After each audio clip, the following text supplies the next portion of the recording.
बहुत बहुत स्वागत है आप सभी का एक बार फिर से शिक्षक शिक्षा यूट्यूब चैनल पे। और आज के इस क्लास में हम लोग प्रधान शिक्षक के क्लास को कंटिन्यू करेंगे। यूनिट 4 हमारा स्टार्ट हो चुका है। जैसा कि आप लोगों ने पिछले क्लास में देखा, यूनिट 4 का पार्ट फर्स्ट आ चुका है और आज हम लोग सेकेंड पार्ट की ओर बढ़ेंगे। तो सेकेंड पार्ट की ओर बढ़ने से पहले मैं आप लोगों को बताना चाहूँगा कि DLED के 8वें यूनिट का ई गाइड बुक हमारा आ चुका है। आप इस ई गाइड बुक को परचेज कर सकते हैं और परचेज करने के लिए आपको स्क्रीन पे दिखाए गए नंबर पे व्हाट्सएप करना है। आपको वहाँ सारा प्रोसेस बता दिया जाएगा। आइए बढ़ेंगे क्लासेस की ओर। और आज का हमारा जो सबसे फर्स्ट टॉपिक है, ये टॉपिक हमारा है संतुलित तथा संदर्भयुक्त ECCE पाठचर्या की समझ। जैसा कि हम लोगों ने कल डिस्कस किया था ECCE के बारे में। ECCE का मतलब early childhood care and education है ना, पूर्व बाल्यावस्था देखभाल एवं शिक्षा। और ये हमारे NEP 2020 का एक सबसे इम्पोर्टेंट पार्ट है और इसको लेकर के बहुत सारी चीज़ें अब जाकर के क्रियान्वित हो रही हैं। तो उसी के संदर्भ में यहाँ पे इस टॉपिक को समझना है कि एक संतुलित तथा संदर्भयुक्त ECCE पाठचर्या की समझ। ECCE की अगर पाठचर्या बनानी हो तो हम किन किन बिंदुओं को उसमें शामिल करेंगे, कौन कौन सी बातों का ध्यान रखेंगे। बहुत तरह के फैक्टर्स होंगे जो उसको इफ़ेक्ट करेंगे, है ना। तो इन सारी चीज़ों को समझते हुए हम लोग आगे बढ़ेंगे। तो देखिए, पाठचर्या होती क्या है। तो पाठचर्या एक बहुत ही व्यापक फॉर्मेट होता है जिसके अंतर्गत बहुत सारी चीज़ें शामिल होती हैं। इसमें आपका पाठ्यक्रम शामिल होता है, इसमें आपके को करिकुलर एक्टिविटीज़ शामिल होते हैं। और जब हम ECCE की बात करते हैं तो इसमें ना केवल शिक्षा की बात है बल्कि बच्चों के देखभाल की भी बात की जाती है। तो बच्चों को नरिशमेंट भी देना है और एजुकेशन भी देना है। तो ये दोनों का कम्बिनेशन किस प्रकार से हो, तो उसके अकॉर्डिंग हमें पाठचर्या को किस प्रकार से बनाना है, तो ये सारी चीज़ें यहाँ पे समझनी ज़रूरी हैं। तो देखिए, पाठचर्या में उन सभी पहलुओं को समाहित किया जाता है जो बच्चों के विकास और शिक्षा के लिए आवश्यक हो। इसके लिए एक ऐसे बाल केंद्रित दृष्टिकोण की आवश्यकता है जो बच्चों को सर्वांगीण विकास के अवसर प्रदान करें तथा उन्हें सीखने की प्रक्रिया में सक्रिय रूप से भागीदार बनाएं। ठीक है, तो ये बहुत ही इम्पोर्टेंट पॉइंट है, आप इसको ध्यान में रखेंगे कि हमारे जो ECCE की पाठचर्या होगी वो बाल केंद्रित होगी और साथ ही साथ उसमें बच्चों के सर्वांगीण विकास पे फोकस रहेगा। ठीक है, बच्चों को सीखने की प्रक्रिया में सक्रिय रूप से भागीदारी बनाए जाने की बात रहेगी। तो उस तरह के एक्टिविटीज़ को उसमें डिफ़ाइन किया जाएगा पाठचर्या में कि किस तरह के एक्टिविटीज़ को आपको स्कूलों में, आंगनवाड़ी केंद्रों में, बाल बाटिकाओं में इम्प्लीमेंट करने हैं। ठीक है, उसके रिगार्डिंग पूरा एक करिकुलम तैयार किया जाएगा और उस करिकुलम को जब हम इम्प्लीमेंट करेंगे तो आने वाले टाइम में साल 2 साल में ये सारी चीज़ें इम्प्लीमेंट हो जाएंगी। तो वहाँ पे आप देखेंगे कि हमारे स्कूलों में ECCE की जो पाठचर्या है वो हमारे सामने होगी और एज ए टीचर हमें उन्हें फॉलोअप करना होगा। तो इसमें जो है ना, विकास उन्मुख पाठचर्या बच्चों के सीखने की आवश्यकता में विविधता की पूर्ति करती है। यह पाठचर्या दस्तावेज बच्चों के लिए उपयुक्त आयु अनुकूल आवश्यकता और योग्यताओं के अनुरूप तैयार किया गया है। कुल आवश्यकता और योग्यताओं के अनुरूप तैयार करने का ये तात्पर्य है कि बच्चे जब 3 वर्ष के होंगे तो सबसे पहले आंगनवाड़ी केंद्रों पे आ जाएंगे, है ना। तो ये उनका जो 3 से 4 वर्ष का आयु काल होगा, ये मान के चलिए कि ये उनका नर्सरी का होगा, है ना।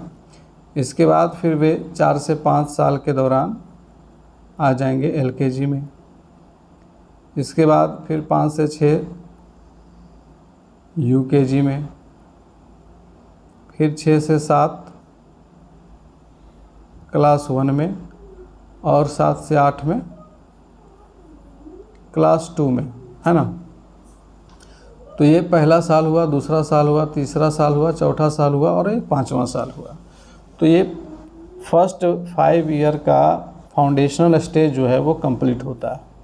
और यही 5 साल जो है हम लोग यहाँ पे डिस्कस कर रहे हैं कि जो ECCE की जो पाठचर्या होगी वो एज एप्रोप्रिएट होगी, बच्चों के आयु के अकॉर्डिंग होगी। अब 3 से 4 साल के जो बच्चे होंगे जो सबसे पहली बार आंगनवाड़ी केंद्रों पे, बाल बाटिका में आएंगे, तो उन्हें कैसा माहौल देंगे, सबसे बड़ी बात तो ये होगी।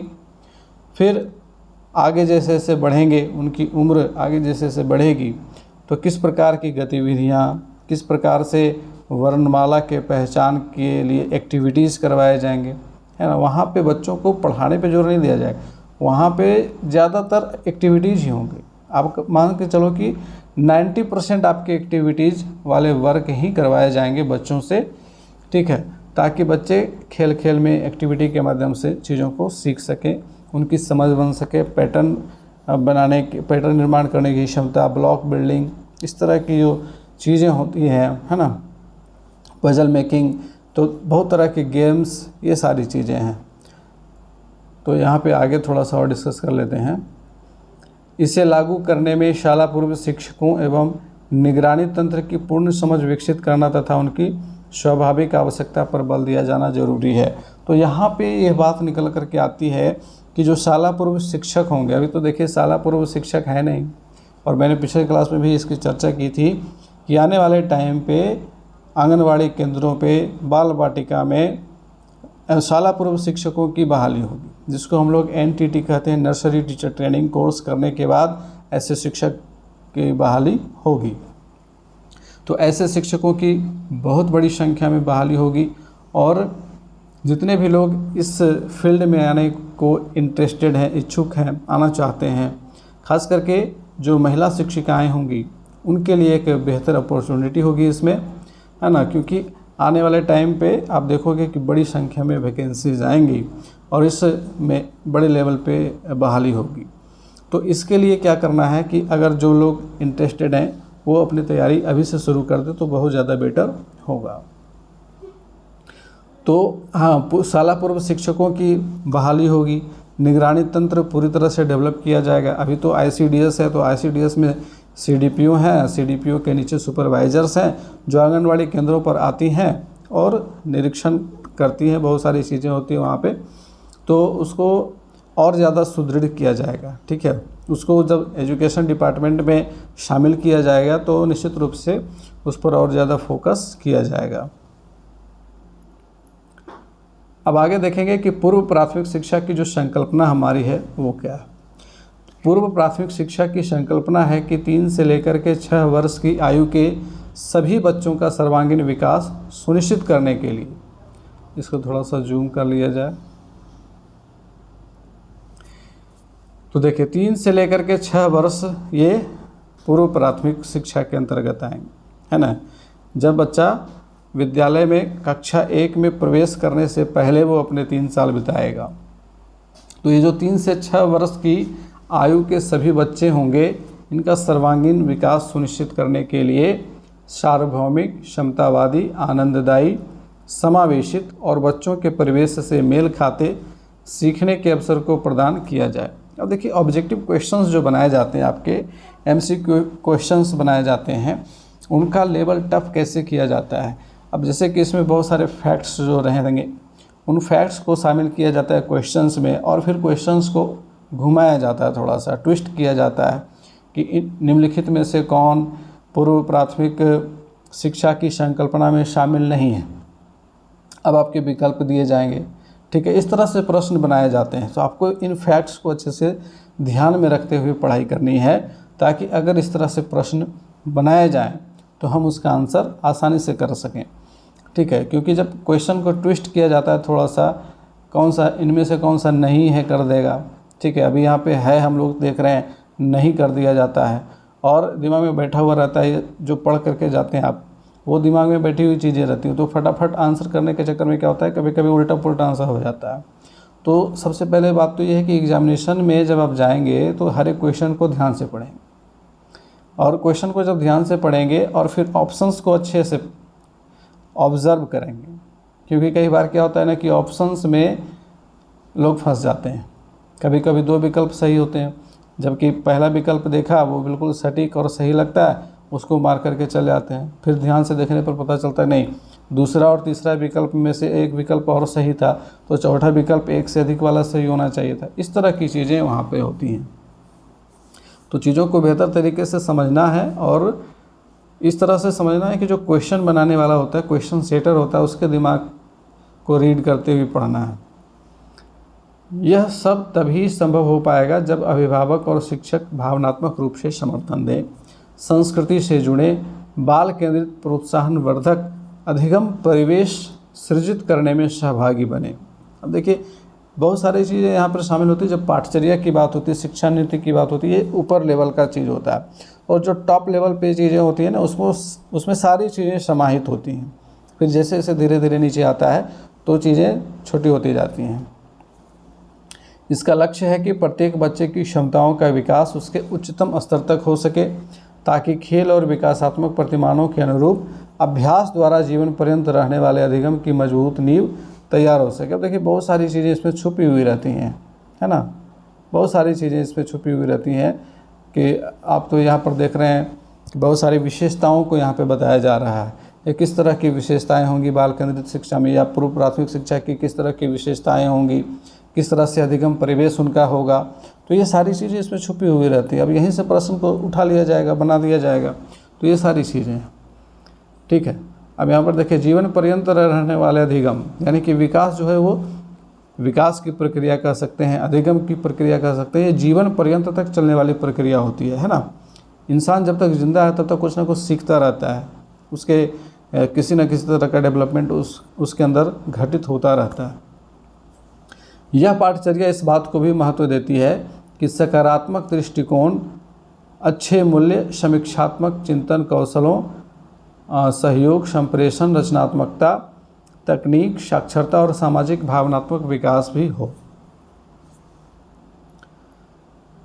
अब आगे है कि आरंभिक पाठचर्या के मार्गदर्शक सिद्धांत कौन कौन से हैं। तो आरंभिक शिक्षा की उभरती हुई ज़रूरतों और बदलते परिदृश्य के आलोक में यह प्रयास किया गया है कि मौजूदा पाठचर्या समग्रतावादी विकासात्मक प्रतिमानों के अनुरूप बच्चों के सामाजिक संदर्भों से जुड़ी हो, और सबसे महत्वपूर्ण बात यह है कि खेल एवं गतिविधि आधारित है। अब ये देखिए ये सारी चीज़ें जो है ना, ये सारी चीज़ें विशेषताएं हैं। किसकी विशेषताएं हैं? तो आरंभिक शिक्षा की विशेषताएं हैं। तो आरंभिक शिक्षा की विशेषताओं में कौन कौन सी चीज़ें शामिल हैं? तो सबसे पहला है बच्चों के, यहाँ पर फिर से देख लेते हैं, समग्रतावादी पाठचर्या हो, विकासात्मक प्रतिमानों के अनुरूप हो, बच्चों के सामाजिक संदर्भों से जुड़ी हुई हो, और खेल एवं गतिविधि आधारित हो। ये सारी विशेषताएं होंगी। अब इसमें हो सकता है कोई ऐसा विकल्प डाल दिया जाए जो विशेषता नहीं है, तो आपको वहाँ पे फाइंड आउट करना होगा कि ये सारी विशेषताएं थी, अच्छा इसमें जो ऑप्शन एक शामिल किया गया वो विशेषता नहीं है, और वहाँ पे वो आंसर हो जाएगा। ठीक है, अब यहाँ पर आगे बढ़ेंगे। निम्नलिखित मार्गदर्शक सिद्धांत मौजूदा पाठचर्या की रूपरेखा तय करते हैं। जो पहला सिद्धांत है वो है सीखना सतत होता है। ठीक है, learning is a continuous process. Learning लगातार चलते रहने वाली प्रक्रिया है। जन्म के साथ ही सीखना आरंभ हो जाता है और यह प्रक्रिया जीवन भर चलती रहती है। चूँकि बच्चे इंद्रियों और उत्प्रेरण के द्वारा सीखते हैं, इंद्रियों के माध्यम से सबसे पहले तो सीखते हैं। जब भी आप देखोगे छोटे बच्चों के सामने कोई भी वस्तु अगर उनके सामने पड़ी रहेगी तो उसको उठा करके फट से मुंह में डालते हैं, तो उससे सबसे पहला जो उसका एक्टिव हो जाता है, वैसे तो आँखें हैं, फिर कान हैं, नाक हैं, ठीक है, जिह्वा है, तो सबसे पहले वो चीज़ों को टेस्ट करके देखना चाहता है। इसलिए कोई भी चीज़ वो पकड़ेगा तो पट से उसको मुंह में डाल लेता है। वहाँ पे उसकी इंद्रियाँ एक्टिव होती हैं, जितने भी सेंस ऑर्गन्स हैं वो एक्टिव होते हैं, और उसके माध्यम से वह अनुभव करता है। जैसे जैसे उसका इंटरेक्शन विभिन्न तरह की चीज़ों से होता है, उसके बारे में वो समझता है, अपनी समझ बनाता है। अगर कोई कड़वा चीज़ उसके मुंह में चला जाए, दोबारा आप उसको दीजिएगा, नहीं लेगा। अगर कोई मीठा चीज़ चला गया, उसको अच्छा लग रहा है, तो उसको वो बार बार मांगेगा। इस तरह की बातें होती हैं। इस तरह से सीखने की प्रक्रिया वहाँ शुरू होती है बचपन में। इसलिए उनके विकास पर आरंभिक देखभाल और प्रेरणा का समग्र और व्यापक रूप से प्रभाव पड़ता है। बच्चे के जीवन के शुरुआती वर्षों में जिस प्रकार के अनुभव दिए जाते हैं, बच्चे उन्हीं तरीक़ों से सीखते हैं। जिस तरह के अनुभव, जिस तरह का समृद्ध परिवेश कह सकते हैं, या फिर जिस तरह का परिवेश मिलता है उसका प्रभाव उनके ऊपर पड़ता है। अगर समृद्ध परिवेश मिलेगा तो उनका विकास भी अच्छा होगा, और अगर समृद्ध परिवेश नहीं मिलता है तो उनका विकास प्रभावित हो जाता है। इसके बाद है कि हर बच्चा अलग होता है और वह अपनी गति से ही बढ़ता, सीखता और विकसित होता है। ये व्यक्तिगत भिन्नता का सिद्धांत है और इस सिद्धांत को हमें एज ए टीचर हमेशा ध्यान में रखना चाहिए और बच्चों का कंपैरिजन नहीं करना चाहिए। ठीक है, अक्सर हम लोग कहते हैं अरे उसको देखो वो कितना तेज़ है पढ़ने में, तो तुरंत याद कर लेता है, तुमसे याद नहीं होता। ये सारी चीज़ें जो हैं वो कंपैरिजन करना वो गलत चीज़ है, क्योंकि हर बच्चा अलग होता है और अपनी गति से ही बढ़ता है, सीखता और विकसित होता है। उसकी अपनी अपनी कैपेबिलिटीज़ होती हैं, किसी फील्ड में वो सबसे ज़्यादा बेहतर है। ठीक है, तो यद्यपि सभी बच्चों के विकास का आमतौर पर लगभग एक सा ही अनुक्रम होता है, फिर भी यह सत्य है कि सभी बच्चे अपने आप में अद्वितीय हैं और अपनी गति के आधार पर क्षमताएं और कौशल अर्जित करते हैं। एक अच्छे पूर्व प्राथमिक विद्यालय कार्यक्रम में बच्चों की विभिन्न क्षमताओं और विकास की अपनी गति का ध्यान रखा जाता है। एक अच्छा पूर्व प्राथमिक विद्यालय कार्यक्रम यह भी सुनिश्चित करता है कि सभी बच्चों का उनकी क्षमताओं के साथ शारीरिक, सामाजिक, भावनात्मक, नैतिक और बौद्धिक विकास हो सके। अब देखिए ये सारी चीज़ें जो है ना, ये सारी विशेषताएं हैं। किस चीज़ की विशेषताएं हैं? तो प्रारंभिक स्तर पर बच्चों के सीखने की विशेषताएं हैं, या बच्चों के किन किन पहलुओं पे हमें काम करना है उनकी विशेषताएं हैं। तो उनके शारीरिक क्षमताओं को सुदृढ़ करने का काम करना है, उनके सामाजिक, उनके भावनात्मक, उनके नैतिक और बौद्धिक सभी पहलुओं पर काम करने की ज़रूरत है। क्योंकि सर्वांगीण विकास की जब हम लोग बात करते हैं तो इसमें सारी चीज़ें शामिल होती हैं। यह पाठचर्या विकास उन समुचित प्रक्रियाओं का पालन करती है जो बच्चों के द्वारा अधिकतम सीखने और उनके विकास में मदद करने के लिए उनकी अवस्था और संदर्भ के उपयुक्त हो।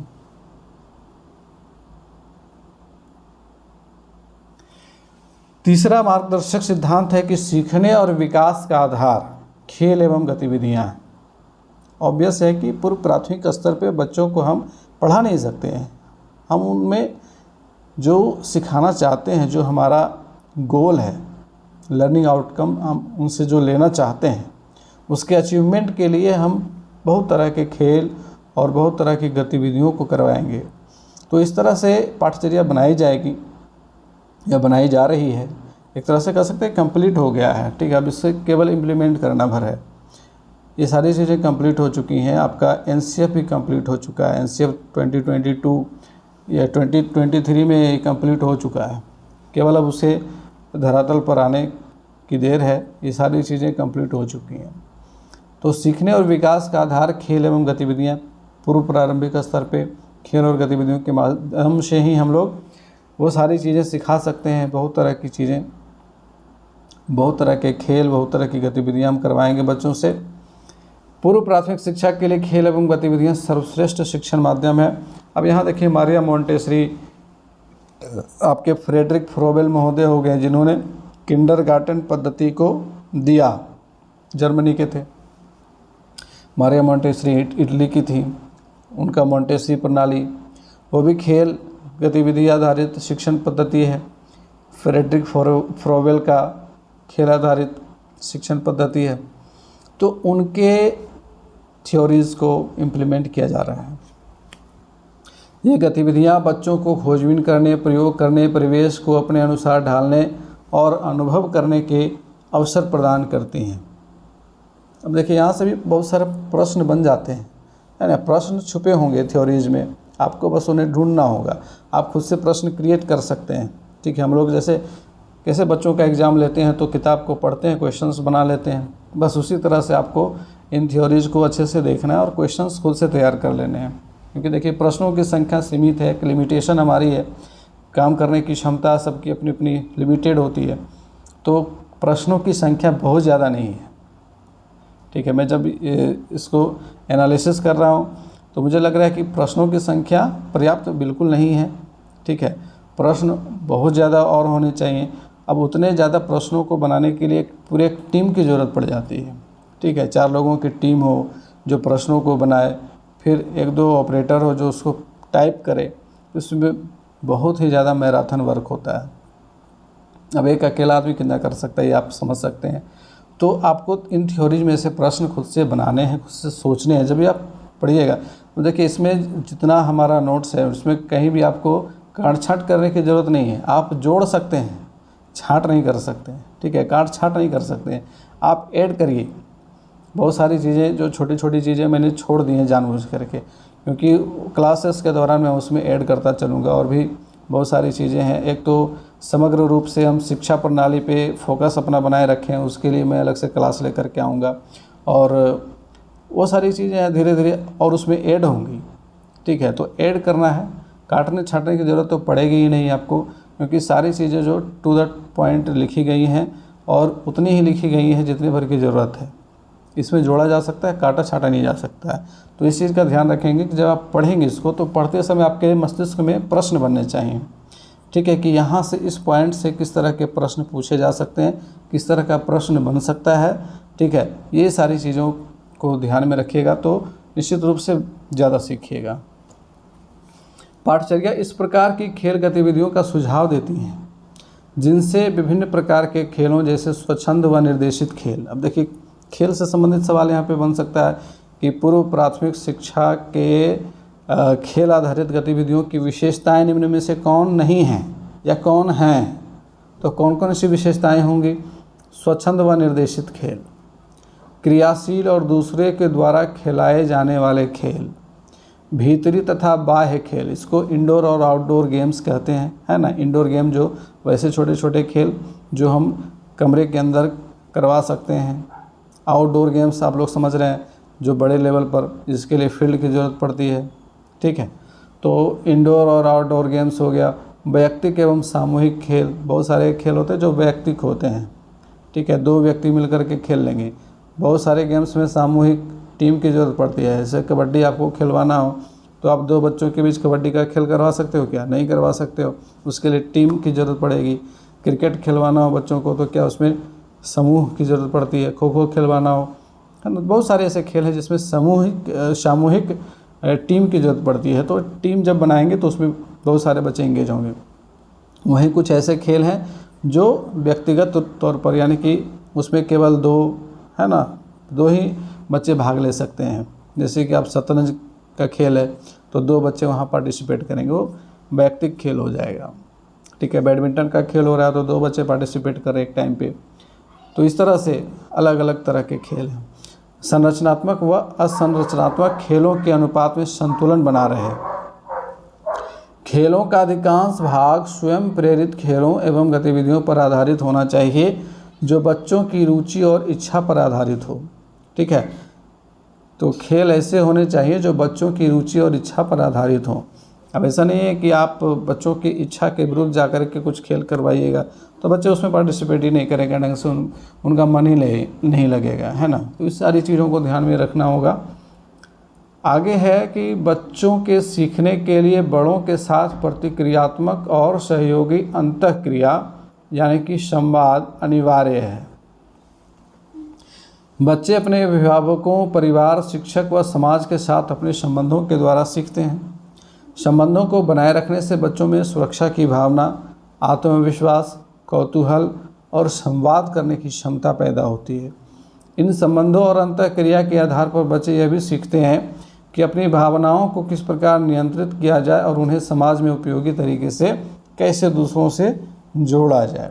अब बच्चों की संप्रेषण क्षमता अच्छी हो, उनका जो कम्युनिकेशन स्किल है वो बहुत बेहतर हो, इसके लिए कार्य करने की ज़रूरत पड़ेगी। तो कैसे हम करेंगे?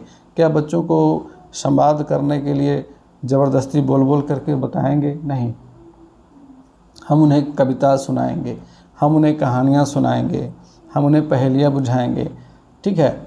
और धीरे धीरे वो खुद उसका अनुकरण करेंगे, वे खुद कविता सुनाने लगेंगे, वे खुद कहानियाँ सुनाने लगेंगे, ठीक है। तो उनकी अभिव्यक्ति को निकलवाना है, दबाव डाल करके नहीं, खुद ब खुद निकलवाना है।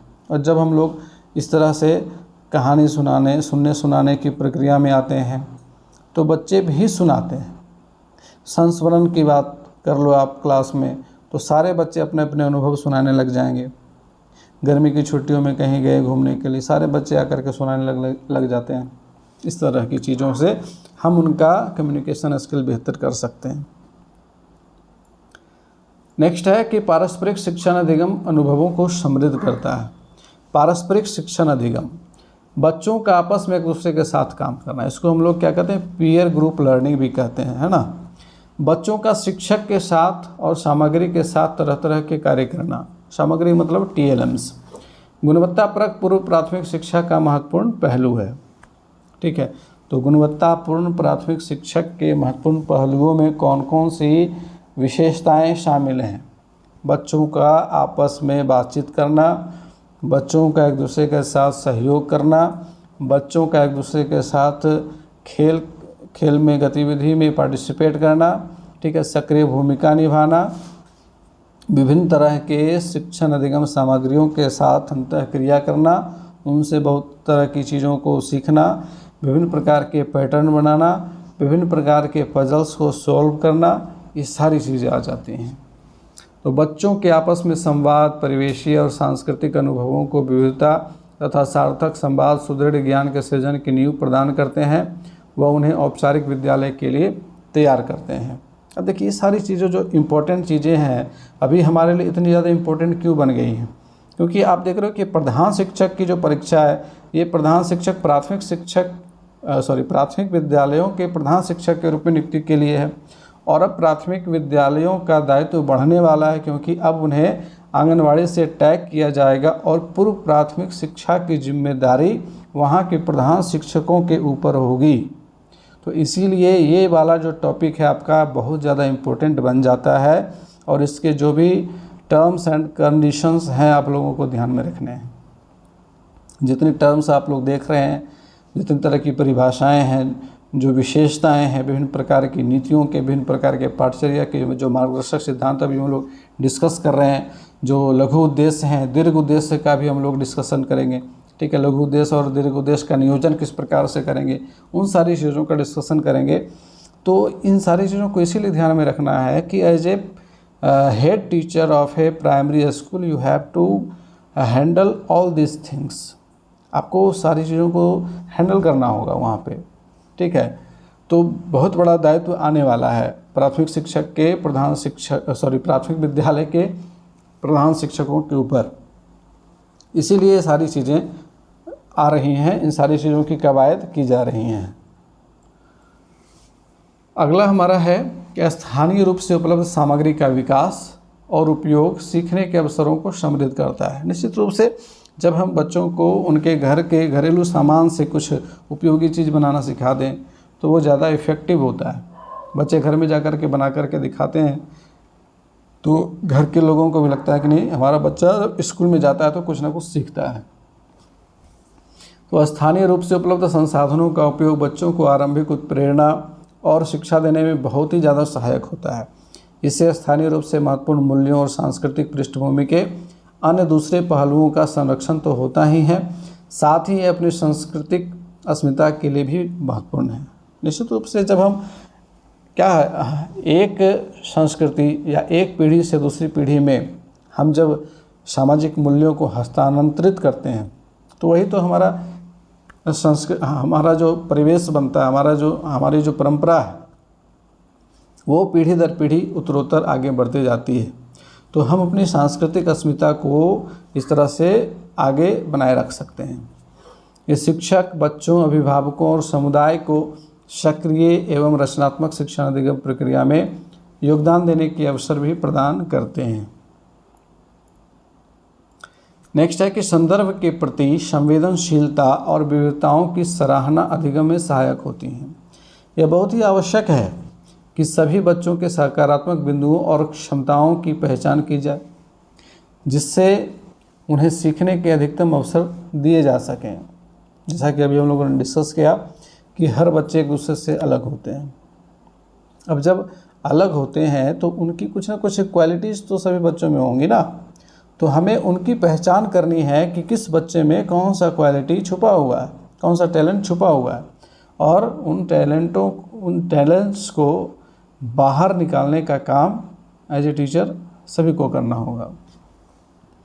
तो प्रत्येक बच्चे को हर शैक्षिक अनुभव और गतिविधि में शामिल करने की ज़रूरत है। अब यहाँ देखिए श का भ हो जाता है, ये टाइपिंग एरर कुछ जगह पे आपको देखने को मिल सकता है। विशेष आवश्यकता वाले बच्चों को व्यक्तिगत रूप से निर्देश मिलना चाहिए ताकि बच्चे अपेक्षित कौशल, व्यवहार के तौर तरीके और अवधारणाओं को सीख सकें और उन्हें विकसित कर सकें। अब एक टर्म और इसमें आ जाता है कि विशेष आवश्यकता वाले बच्चों को जब शामिल करके हम किस प्रकार से उनको पूर्व प्राथमिक शिक्षा प्रदान करेंगे, तो यह भी एक तरह से एक चैलेंज है, एक चैलेंज वाला वर्क है। नेक्स्ट है कि मातृभाषा घर की भाषा ही शिक्षण का माध्यम होनी चाहिए। अभी तो इसमें देख लीजिए, उठा करके जितनी भी शिक्षा नीतियाँ आई हैं उसने इसका समर्थन किया है और NEP 2020 ने स्पष्ट कर दिया है कि प्राथमिक स्तर पर बच्चों की जो पढ़ाई होगी वह उनकी मातृभाषा में, उनके घर की भाषा में हो। तो इससे संबंधित कार्य लगभग पूर्ण हो चुका है। आने वाले टाइम में 1-2 साल में इसका इम्प्लीमेंटेशन हम लोग देखेंगे, ठीक है। तो वैसे तो बिहार की बात करें तो बिहार में तो प्राथमिक स्तर पर इंग्लिश को छोड़ दिया जाए तो बाकी सारी चीज़ें हिंदी में ही हैं। बाकी अन्य जगहों पर, अन्य स्कूलों की अगर बात करें, CBSE वगैरह की बात करें, केंद्रीय विद्यालय की बात करें, तो वहाँ केंद्रीय विद्यालय में तो दोनों माध्यम चलते हैं, हिंदी और इंग्लिश दोनों चलते हैं। बाकी कुछ CBSE स्कूल्स हैं जो इंग्लिश पैटर्न को फॉलो करते हैं। अब देखा जाना ये है कि क्या उन लोगों के ऊपर भी इस पॉलिसी का इफ़ेक्ट पड़ता है या फिर नहीं पड़ता है, क्योंकि अभी तक जितनी पॉलिसीज आई हैं तो प्राइवेट विद्यालय जो हैं वो इनसे अनअफेक्टेड रहते हैं, उनका जो मर्जी होता है वो पढ़ाते हैं। लेकिन क्या NEP 2020 इस पर कोई हस्तक्षेप करेगा या नहीं करेगा, वो आने वाले समय में वो लोग देखेंगे। वैसे हमारा जो फोकस है, हमारा जो मोटो है एज ए गवर्नमेंट टीचर, तो हमें तो बच्चों को उनकी मातृभाषा में ही पढ़ाना है। तो भाषा का बच्चों की पहचान और भावनात्मक सुरक्षा के साथ घनिष्ठ संबंध होता है। भाषा उन्हें अपने विचार और भावनाओं को स्वतंत्र रूप से अभिव्यक्त करने में सहायक होती है। एक बच्चा है जो कि अपना क्षेत्रीय भाषा सीख करके आ रहा है और अगर हम उसको स्टैंडर्ड हिंदी में भी बताएंगे तो उसको बहुत सारी चीज़ों को समझने में परेशानी होगी। अंग्रेजी तो बहुत दूर की बात है, अगर हम शुद्ध हिंदी में भी उससे बात करने लग जाएं तो बहुत सारी चीज़ उसका समझ में नहीं आएंगी, ठीक है। हमारे बिहार में लोग, बच्चे जो हैं छोटे छोटे, अपने आसपास परिवेश में देखते हैं कि बकरी बोलते हैं, बकरी नहीं बोलते हैं। शुद्ध हिंदी में बकरी होता है, जबकि हमारे घर के लोग, आसपास के लोग बकरी बोलते हैं। तो इस तरह की चीज़ें हैं। हमारे जैसे बहुभाषी देश में सीखने सिखाने की भाषा एक जटिल मुद्दा है, बहुत ही जटिल मुद्दा है। और इतना जटिल मुद्दा है कि इस पर तो राज्य के बंटवारे हो चुके हैं, राज्यों का गठन हो चुका है।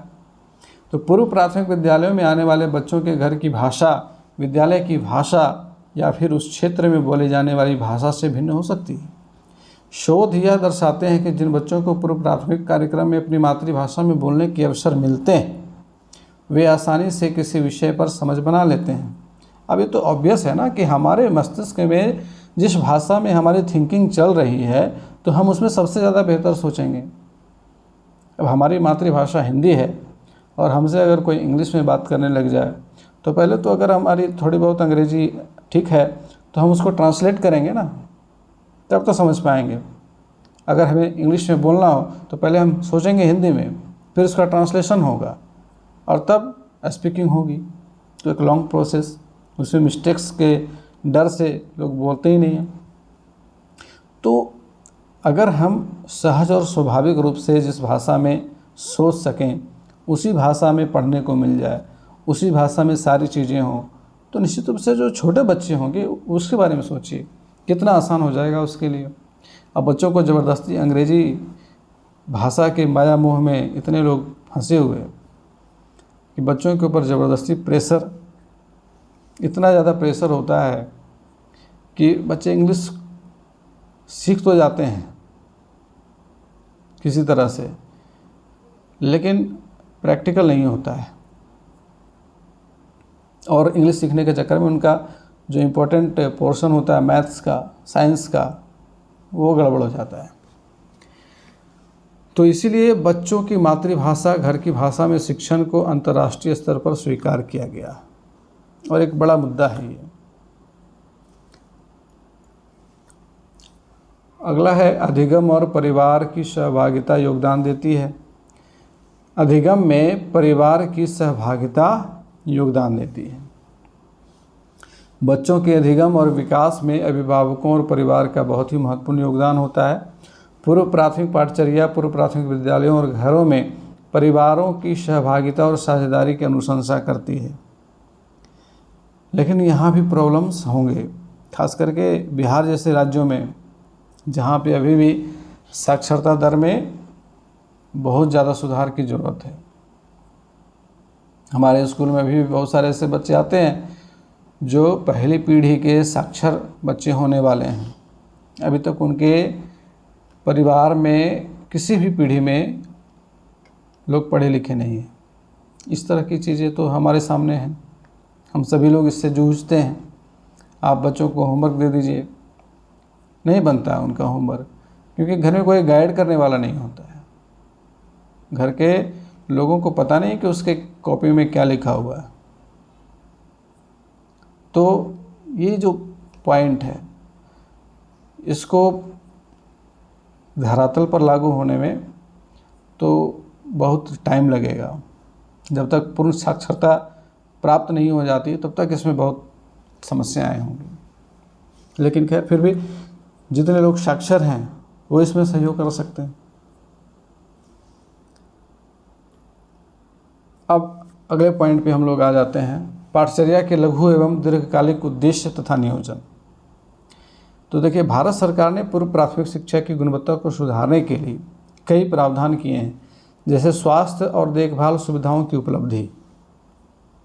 अब इसमें आपको देखने को मिलेगा बहुत सारे आंकड़े, जैसे कि आपका देखेंगे पोलियो उन्मूलन अभियान जो है, तो 5 साल के बच्चों को पोलियो ड्रॉप्स पिलाए जाते हैं और हमारे देश से लगभग पोलियो ख़त्म हो चुका है। बहुत रेयर केस में अभी पोलियो मिलता है। वैसे तो पिछले कुछ वर्षों का आंकड़ा उठाएं तो नगण्य हो चुका है। अब इसको कंटिन्यू बनाए रखना, तो ये एक उपलब्धि हो गई ना। आधारिक संरचना, जो बेसिक स्ट्रक्चर है, पाठचर्या, शिक्षक प्रशिक्षण और शिक्षण अधिगम को बढ़ावा देने के प्रयास। शिक्षक प्रशिक्षण की बात इसमें ध्यान से समझेंगे इसको, क्योंकि जब हम बात करें ECCE की, तो इसमें वैसे शिक्षक आएंगे जो विशेष रूप से प्रशिक्षित होंगे छोटे छोटे बच्चों को केयरफुली हैंडल करने के लिए। और इसीलिए एक नया टीचर ट्रेनिंग प्रोग्राम आया है, जिसको हम लोग NTT के नाम से जानते हैं, नर्सरी टीचर ट्रेनिंग। राष्ट्रीय शिक्षा नीति 1986, राष्ट्रीय पाठचर्या की रूपरेखा 2005, राष्ट्रीय प्रारंभिक बाल्यावस्था देखभाल और शिक्षा नीति 2013, राष्ट्रीय प्रारंभिक बाल्यावस्था देखभाल और शिक्षा पाठचर्या की रूपरेखा 2013 और प्रारंभिक देखभाल और शिक्षा के लिए गुणवत्ता मानक 2013। ये सरकार के द्वारा अभी तक किए गए कुछ कार्य हैं। पूर्व प्राथमिक शिक्षा के उद्देश्य क्या क्या हैं? तो पहला उद्देश्य है कि एक बाल अनुरूप वातावरण का निर्माण करना, जहां सभी बच्चे अपना महत्व समझें, अपने आप को सम्मानित व सुरक्षित महसूस करें और स्वयं के प्रति सकारात्मक भाव रखें। कहने का मतलब है कि उनको एक अच्छे वातावरण से जोड़ना। बच्चों में बेहतर स्वास्थ्य, खुशहाली, पोषण, स्वच्छता और स्वास्थ्य संबंधी अच्छी आदतों के लिए मजबूत नींव डालना। बच्चों को ऐसा परिवेश देना जो उन्हें प्रभावशाली संप्रेषक बनने में मददगार हो और जहां वे प्रतिभाशाली तरीके से सुनना और बोलना सीख सकें। अब देखिए, पूर्व प्राथमिक शिक्षा के उद्देश्यों में ये सारा शामिल है और आपको यहाँ से क्वेश्चंस बन सकते हैं। आप खुद क्वेश्चंस बना सकते हो, बहुत सारे पॉइंट्स हैं, बहुत सारे प्रश्न बन सकते हैं। बच्चों को लगन से सीखने वाला बनाने, समीक्षात्मक रूप से सोच विकसित कराने, रचनात्मक बनाने और अपने परिवेश से सहयोग, संवाद और जुड़ाव स्थापित कर सकने में मदद करना, ये सारे पूर्व प्राथमिक शिक्षा के उद्देश्य हैं। उसके बाद एक और उद्देश्य है पूर्व प्राथमिक विद्यालय से प्राथमिक विद्यालय में सहज पारगमन के लिए तैयार करना, है ना। क्लास 1 में जाने के लिए पूरी तरह से प्रिपेयर करना, कि क्लास 1 के लिए जो जो रिक्वायरमेंट्स होनी चाहिए बच्चों में, वे सारा वो अचीव कर लें। क्योंकि ये देखा गया ना क्लास 3 और क्लास 5 के ऊपर जो NAS सर्वे हुआ, NAS सर्वे 2-3 बार सर्वे हो चुका है, तो उन सर्वे में ये पता चला कि हमारे जो क्लास 3 के बच्चे हैं, क्लास 5 के बच्चे हैं, वो बेसिक लिटरेसी और न्यूमरेसी भी नहीं जानते हैं। और इसीलिए FLN का इम्प्लीमेंटेशन हुआ, FLN आया, जिसको हम लोग फाउंडेशनल लिटरेसी और न्यूमरेसी कहते हैं। तो इसके पीछे एक बड़ी वजह निकल कर के आई कि जब बच्चे क्लास 1 में आ रहे हैं 6 साल होने के बाद, और तब उन्हें हम वर्णमाला से परिचय करवा रहे हैं, तब हम उन्हें संख्या ज्ञान दे रहे हैं, जबकि इसके पहले उनके ऊपर कोई विशेष फोकस नहीं किया गया, जिसके कारण उनके सीखने की गति बहुत धीमी पड़ गई और आगे वो सीख नहीं सके। अब इसी चीज़ पे वर्क करना है, और जब बच्चे 3 से 6 साल के बीच के होंगे तो उन्हें इस काबिल बना देना है कि वो अक्षरों को पहचान सकें, संख्याओं को पहचान सकें, है ना। जो मिनिमम क्वालिफ़िकेशंस होनी चाहिए, कह सकते हैं मिनिमम अचीवमेंट वो प्राप्त कर सकें, जो हमारा FLN डिमांड कर रहा है। अभिभावकों और समुदाय के साथ भागीदार बनकर काम करना, जिससे सभी बच्चों को पनपने का अवसर मिल सके। एक भी बच्चा छूटे ना, इस बात का ख्याल रखना। पूर्व में प्रारंभिक बाल्यावस्था को गर्भाधान से लेकर के 6 वर्ष की उम्र तक माना जाता था, किंतु अब इसे बढ़ाकर गर्भाधान से लेकर के 8 वर्ष की उम्र तक कर दिया गया है। इस अवधि को 2 वर्षों तक बढ़ाने के पीछे तर्क का आधार यह है कि पूर्व प्राथमिक शिक्षा और प्राथमिक शिक्षा के बीच के संक्रमण काल को सरल बनाया जा सके।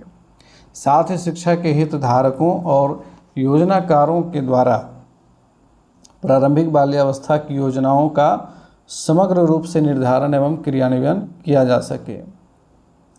विकासात्मक मनोविज्ञान के सिद्धांतों एवं अधिगम के सिद्धांतों के अनुसार यह प्रारंभिक बाल्यावस्था का काल बच्चों के विकास के लिए सर्वाधिक महत्वपूर्ण होता है, क्योंकि पिछले क्लास में हम लोगों ने देखा कि लगभग ट्रिलियंस ऑफ न्यूरॉन्स डेवलप होते हैं 6 वर्ष की आयु तक में हमारे मस्तिष्क में, और अगर जो भी न्यूरॉन्स काम में लाए जाते हैं उनका ही अस्तित्व रहता है, और जो काम में नहीं लाए जाते हैं वे सारे के सारे नष्ट हो जाते हैं। तो जितना ज़्यादा एक्सपोजर बच्चों को मिलेगा इस अवस्था में, उनके न्यूरॉन्स उतने ज़्यादा एक्टिव होंगे और उनका माइंड उतना ही ज़्यादा वर्क करेगा। तो इसीलिए इस कहा गया है कि इस अवस्था में मानव मस्तिष्क का विकास द्रुत गति से होता है। उसके सामाजिक और व्यक्तिगत स्वभाव और आदतों का तीव्र विकास होता है, जो बच्चों के सर्वांगीण विकास की बुनियाद होती है। नई राष्ट्रीय शिक्षा नीति 2020 में बच्चों की मूलभूत आवश्यकताओं को ध्यान में रखते हुए जिन मूलभूत सिद्धांतों को अपनाया गया है, आइए थोड़ा सा उसको देख लेते हैं। हर बच्चे की विशिष्ट क्षमताओं की स्वीकृति, पहचान और उनके विकास हेतु प्रयास करना, शिक्षकों और अभिभावकों को इन क्षमताओं के प्रति संवेदनशील बनाना, जिससे वे बच्चों के अकादमिक और अन्य क्षमताओं में उसके सर्वांगीण विकास पर भी पूरा ध्यान दें। तो इसमें सारे स्टेक होल्डर्स को शामिल किया गया है। इसमें पेरेंट्स शामिल हैं, परिवार के अन्य सदस्य शामिल हैं, शिक्षक शामिल हैं। निश्चित रूप से सबसे ज़्यादा जिम्मेदारी शिक्षकों के ऊपर रहने वाली है। दूसरा है बुनियादी साक्षरता और संख्या ज्ञान को सर्वाधिक प्राथमिकता देना। मैंने अभी जैसा कि बताया कि FLN के ऊपर सबसे ज़्यादा फोकस है, क्योंकि FLN का टारगेट आप लोगों को पता होगा कि 2026-27 रखा गया है। अब 26-27 में फिर से NAS सर्वे होगा, और उसमें रिपोर्ट जो आएगा उससे पता चलेगा कि हमारा कितना अचीवमेंट हुआ है, हमने कितनी तत्परता से बच्चों को पढ़ाया है। तो एक तरह से नेक्स्ट जो सर्वे होगा वो टीचर्स का भी असेसमेंट होगा, जिससे सभी बच्चे कक्षा 3 तक साक्षरता और संख्या ज्ञान जैसे सीखने के मूलभूत कौशलों को हासिल कर सकें। यह नीति वर्तमान की 10+2 वाली विद्यालय व्यवस्था को 3 से लेकर के 18 वर्ष तक के सभी बच्चों के लिए पाठ्यचर्या और शिक्षा शास्त्रीय आधार पर 5+3+3+4 की नई व्यवस्था में पुनर्गठित करने की बात करती है। तो अभी हम लोगों ने डिस्कस किया, ये देखिए हमारी पुरानी शिक्षा पद्धति, थोड़ा सा और इसको छोटा करते हैं, ये है हमारी पुरानी शिक्षा पद्धति, जिसमें बच्चे जब 6 साल के हुए तो क्लास 1 में आए और फिर क्लास 10 तक 16 वर्ष की आयु तक रहे। यानी कि 6 वर्ष की अवस्था से पहले, ये बचपन से 6 साल का जो गैप था, वो उसमें कहीं भी एजुकेशन डिपार्टमेंट शामिल नहीं है, प्रत्यक्ष तौर पर कहीं भी शामिल नहीं है।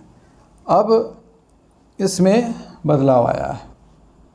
अब इसमें 3 इयर्स आंगनवाड़ी, ठीक है, प्री प्राइमरी स्कूल आ गया, और उसके बाद 2 इयर्स का क्लास 1 एंड 2, इसके बाद फिर ये दोनों मिला करके हो जाता है हमारा 5, फिर 3 साल का क्लास 3 से लेकर के 5 तक का है, तो 5 + 3 हो गया। फिर 6 to 8, ये 3 साल आ गया, 5 + 3 + 3। अब इसके बाद 9 से लेकर के 12 तक, ये 4 ईयर का टेन्योर, ठीक है। तो 12वीं कक्षा तक का जो संरचना है उसको इस तरह से चेंज किया गया है। इसके आगे ऊपर की शिक्षा में भी चेंज किया गया है, जैसे कि आप लोगों ने देखा होगा NEP 2020 में ग्रेजुएशन करने के पीछे भी शर्त रखी गई है कि कोई भी बच्चा अपने चॉइस के अकॉर्डिंग कोई भी सब्जेक्ट चुन सकता है। अगर वो फर्स्ट 1 साल पूरा करके पढ़ाई छोड़ देता है तभी उसको सर्टिफिकेट मिल जाता है, 2 साल पढ़ाई करता है तो उसको डिप्लोमा मिल जाता है, 3 साल पढ़ाई करता है तो डिग्री मिलेगी, है ना। तो उसका वहाँ पे ग्रेजुएशन कंप्लीट हो जाएगा। और इसी में आगे कुछ कोर्सेस हैं जिसको अलग तरीके से इम्प्लीमेंट किया जा रहा है। अब जैसे कि आने वाले टाइम पे DLED और B.Ed ख़त्म करके एक इंटीग्रेटेड B.Ed प्रोग्राम स्टार्ट हो चुका है। तो उसमें क्या होगा कि जो बच्चे क्लास 12th को पास कर जाएंगे और आगे अगर शिक्षक बनना चाहेंगे तो वो इंटीग्रेटेड B.Ed में एडमिशन लेंगे, वहाँ उनका ग्रेजुएशन के साथ साथ B.Ed कोर्स भी कंप्लीट होगा 4 साल में ही। और 4 साल के बाद फिर वो आगे CTET वगैरह जो भी शिक्षक बनने के लिए जो ज़रूरी परीक्षाएं होती हैं उनमें शामिल होकर के फिर वो शिक्षक बन सकेंगे। तो ये पैटर्न चेंज हुआ है। अब ये आने वाले कुछ वर्षों में पता चलेगा कि इस पैटर्न का कितना प्रभाव पड़ा है। हालांकि पिछले पैटर्न से कहीं बेहतर ये पैटर्न बनाया गया है, जिसमें सबसे ज़्यादा ज़रूरी नीचे का पोर्शन जो खाली था उसको भरा गया है। आगे तो जैसे लोग पढ़ते थे उसमें थोड़ा बहुत बदलाव करके चीज़ों को रखा गया है, लेकिन जो सबसे इम्पोर्टेंट था, जो ये खाली बॉक्स था, ये 3 साल का जो खाली बॉक्स था इसको भरा गया है। ये सबसे ज़्यादा इम्पोर्टेंट है और इसीलिए हम लोग इसको यहाँ पे डिस्कस कर रहे हैं। देखिए, प्रारंभिक बाल्यावस्था देखभाल और शिक्षा सीखने की नींव है। बच्चों के मस्तिष्क का 85% विकास 6 वर्ष की अवस्था से पूर्व ही हो जाता है। बच्चों के मस्तिष्क के उचित विकास और शारीरिक वृद्धि को सुनिश्चित करने के लिए उनके आरंभिक 6 वर्षों का महत्वपूर्ण माना जाता है। वर्तमान समय में विशेष रूप से सामाजिक आर्थिक रूप से वंचित पृष्ठभूमि के करोड़ों बच्चों के लिए गुणवत्तापूर्ण प्रारंभिक बाल्यावस्था देखभाल और शिक्षा उपलब्ध नहीं है। इसलिए ECCE में निवेश करने से इसकी पहुंच देश के सभी बच्चों तक हो सकती है, जिससे सभी बच्चों को शैक्षिक प्रणाली में भाग लेने और तरक्की करने के समान अवसर मिल सकेंगे। ECCE में मुख्य रूप से लचीली, बहुआयामी, बहुस्तरीय, खेल आधारित, गतिविधि आधारित और खोज आधारित शिक्षा को शामिल किया गया। आपसे प्रश्न पूछा जा सकता है कि ECCE में किस प्रकार के शिक्षा को शामिल किया गया है, तो यहाँ पे आपके ऑप्शंस मिल जाएंगे। अब देखिए, इसमें भी आगे और सूक्ष्म ऑप्शंस हैं, जैसे अक्षर, भाषा, संख्या, गिनती, रंग, आकार, इंडोर एवं आउटडोर गेम्स, पहेलियाँ, तार्किक सोच, समस्या सुलझाने की कला, चित्रकला, पेंटिंग, अन्य दृश्य कला, शिल्प, नाटक, कठपुतली, संगीत तथा अन्य गतिविधियों को शामिल करते हुए इसके साथ अन्य कार्य जैसे सामाजिक कार्य, मानवीय संवेदना, अच्छे व्यवहार, शिष्टाचार, नैतिकता, व्यक्तिगत और सार्वजनिक स्वच्छता, समूह में कार्य करना और आपसी सहयोग को विकसित करने पर भी ध्यान केंद्रित किया गया है। इतनी सारी विशेषताएं हैं, तो यहाँ से प्रश्न बन जाएंगे, आसानी से बन जाएंगे। एनसीईआरटी द्वारा 8 वर्ष की आयु तक के सभी बच्चों के लिए 2 भागों में प्रारंभिक बाल्यावस्था की शिक्षा के लिए एक उत्कृष्ट पाठ्यचर्या और शैक्षणिक ढांचा विकसित किया जाएगा। और आप लोगों को मैं बता दूं कि एनसीईआरटी ने क्लास 1 और 2 के लिए नए पैटर्न पर आधारित बुक्स को डेवलप कर लिया है और उसका इम्प्लीमेंटेशन इस वर्ष से शुरू हो चुका है। मैंने बताया था कि मैं केंद्रीय विद्यालय ज्वाइन कर चुका हूं, तो हमारे स्कूलों में क्लास 1 और क्लास 2 के बच्चों के लिए नई किताबें आ चुकी हैं। क्लास 3 के बच्चों के लिए भी नई किताबें आई हैं, क्लास 6 के बच्चों के लिए भी नई किताबें आई हैं, और अगले साल तक सारी किताबें चेंज हो जाएंगी। और फिर जो वोकेशनल कोर्सेस की बात हो रही है ना क्लास 6 to 8 में, उसका इम्प्लीमेंटेशन देखने को मिलेगा। तो ये जो बदलाव की बात की गई है वो साल 2 साल में वो धरातल पर दिख जाएगा। ठीक है, तो यहाँ पे कह रहा है कि एनसीईआरटी द्वारा 8 वर्ष की आयु तक के सभी बच्चों के लिए 2 भागों में प्रारंभिक बाल्यावस्था की शिक्षा के लिए एक उत्कृष्ट पाठ्यचर्या और शैक्षणिक ढांचा विकसित किया जाएगा। अर्थात 0 से 3 वर्ष के बच्चों के लिए एक सब फ्रेमवर्क और 3 से 8 साल के लिए एक अन्य सब फ्रेमवर्क विकसित किया जाएगा। ठीक है, सब फ्रेमवर्क। पिछले क्लास में मैंने टॉय पेडागोजी की चर्चा की थी, ध्यान होगा आप लोगों को। तो हमारा जो टॉय पेडागोजी होगा वो 3 से 8 वर्ष में आएगा, जहाँ पे आंगनवाड़ी बाल बाटिका में बच्चे होंगे, 3 से 6 वर्ष के बच्चे जो होंगे उनके लिए टॉय पेडागोजी आएगी। तो आज का क्लास हम यहाँ पे ख़त्म करेंगे। इसके बाद हमारा 3rd पार्ट आएगा, और 3rd पार्ट में हम लोग पूर्व प्राथमिक शिक्षा के लक्ष्य एवं अन्य बहुत सारी चीज़ों को डिस्कस करेंगे। आज का क्लास कैसा लगा है कमेंट करके ज़रूर बताइएगा। मिलेंगे फिर से नेक्स्ट क्लास में, तब तक के लिए गुड बाय, टेक केयर।